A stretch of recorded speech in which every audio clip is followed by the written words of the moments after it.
name is Larry Bai, and I am a member of the guiding group on the Zen-Inspired Senior Living Project. Actually, I've been involved with it for quite some time. We did a survey 7 or 8 years ago, one of the first surveys we did to take a look at what Zen Center members thought about the concept and what they'd like to see in it.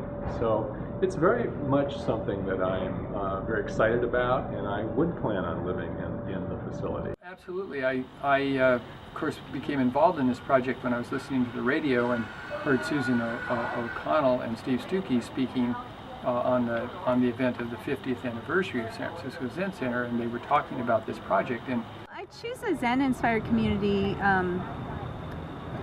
partly to be able to practice with other people on site. I take care of a lot of older adults, and I deal a lot with their families.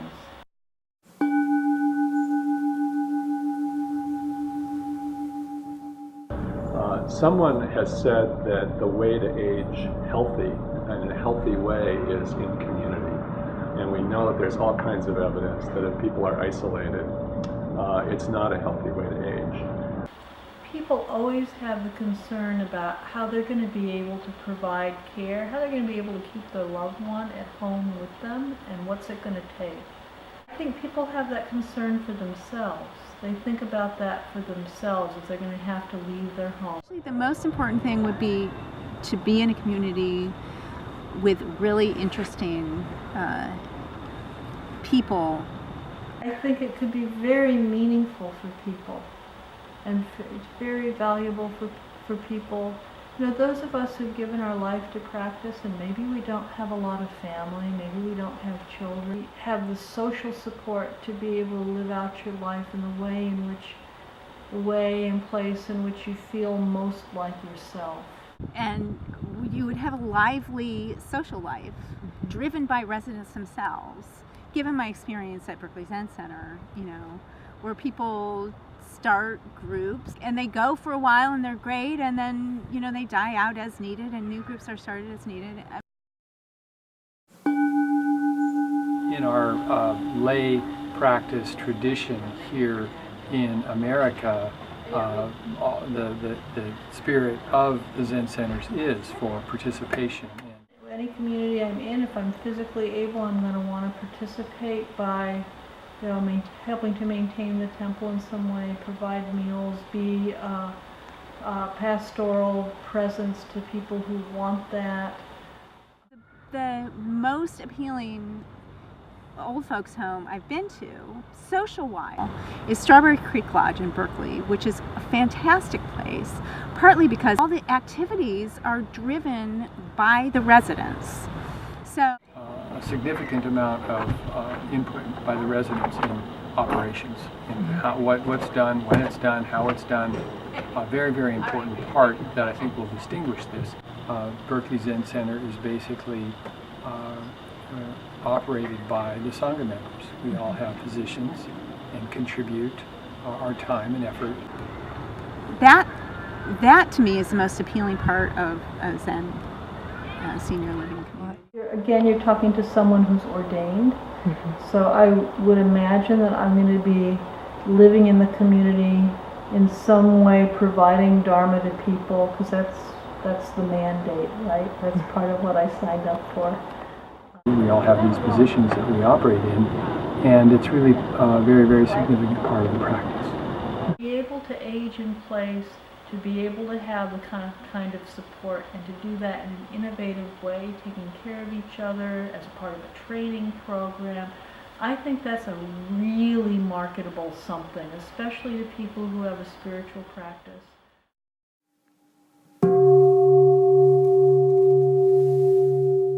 Terribly important to me because I know it'll be taken care of very well, the whole food situation at any kind of Zen Center facility. So it's not an issue for me. Particular interest that, say, certainly San Francisco Zen Center has had in food over the years in food service, but also just I think the interest of the residents to be more involved. Zen Kitchen is great. Being able to have members or residents rotate through the kitchen is really terrific. I think it's going to be an issue when we market the facility, it's going to be on a whole lot of people's minds. Have a pod of people where you rotate cooking for dinner. I think there need to be a different model to make that work.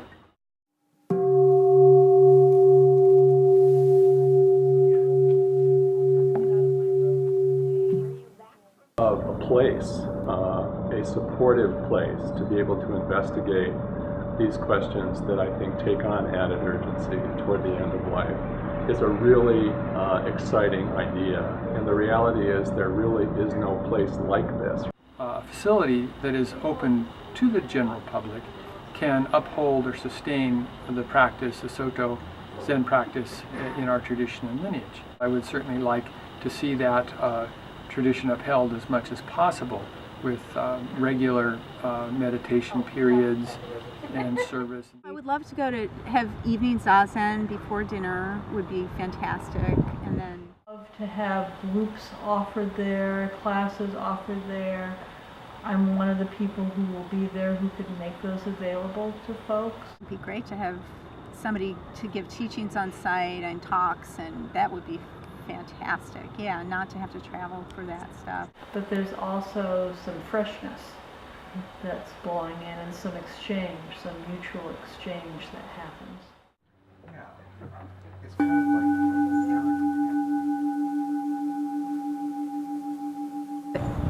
Ability to access shared cars. Maybe people could keep their cars if they wanted to. Other shared resources like I wouldn't mind going down the hall to do laundry. It seems wasteful to have all these expensive products in every house. One thing I really want to encourage Zen Center to consider, some people who are watching this know that I'm a hospice and palliative medicine physician. And I know that we're not talking about having a SNF a part of this because there are too many licensing issues, which makes a lot of sense. But in assisted living or board and cares, all the time hospice care is provided. And I really want Zen Center to strongly consider actively thinking about when they build what kinds of rooms, what kind of additional structures might be necessary to make it possible for people to be able to stay in their home. For myself, I would prefer less density, townhome density, say, group facilities that we can all have access to, grounds, gardens, these sorts of things. If the physical space could be set up such to facilitate that with like a big dining room. Also, like shared guest quarters would be interesting for out-of-town visitors. Simple is really good. I'm a priest, so I don't mind really simple. That's kind of how I've always lived. It would be great to have a little area efficiency to be able to do some small food preparation. But it seems like you could have different options for people. Like I would like to have my own kitchen, probably. I need it to be chemically sensitive. It means that the construction needs to be done in some carpeting and building materials can outgas for a very long time and are non-starters for people who have degrees of chemical sensitivity. They're not. So hardwood floors for me matter.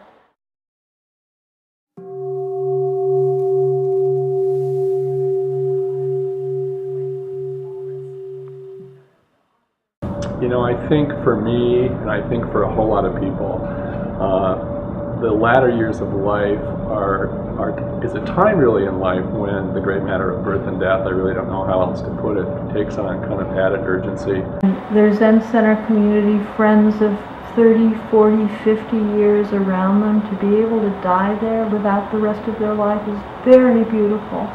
And it's very possible to do that working in conjunction with hospice agencies. This could very much be a place where people can be at home to the end of their life if we think a little bit ahead of time and have an eye looking ahead for how to make that happen. Like a lot of other good ideas, this is one that's has required and will require a lot of work to bring to realization. And Yeah, we could develop something as part of a training experience out of San Francisco Zen Center, Tazahara, Green Gulch, to give people those kinds of skills and experience. There wasn't really, it wasn't such a happening thing 25 years ago, but it's a real happening thing now. It'll be really fascinating to see how it develops, and I think it'll be a really big success.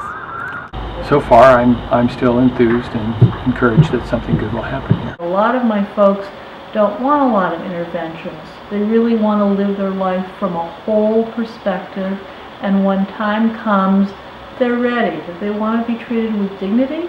They want to know that their life is still going to have meaning for them. So this project, hands down, has that going for it. And then to add in, and we'll help you stay here. As long as we reasonably can, we'll help you stay here. And we have these innovative, creative ways of doing that. I think you can sell that till the cows come home.